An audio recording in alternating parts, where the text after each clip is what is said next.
Šodien arī ņemamies vadi un vēlreiz vadi. Līdzīgi kā vakar video, kad stāstīju, kad respektīvi aķīt ēd ārā. Aķi arī vairākas reizes mainīti un tur nebija problēma nekāda, kas saistīta ar AKB būtu, bet arī tužvētāji čuķuķi bubināja.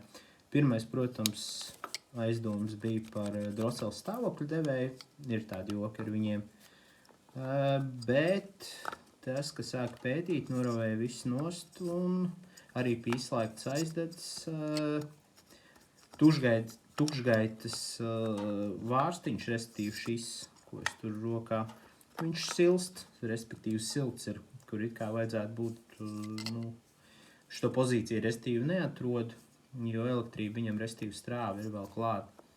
Un tas arī sūdas taisīja, kad ēda lēnām aķērā, un tā bubināšana, protams, ielikām citu, paskatījāmies, bet tas sūtīs jaunu. Viss notiekās, viss strādā. Tā arī niansīta.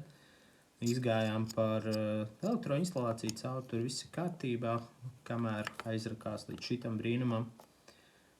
Kļūdas neko nemet ārā, kā parasti fuel injection izmet sarku no ārā, restīvi šitais ir kvadriņam brīnums. Un tā, jā. Bet, vaina atrasta, viss forši.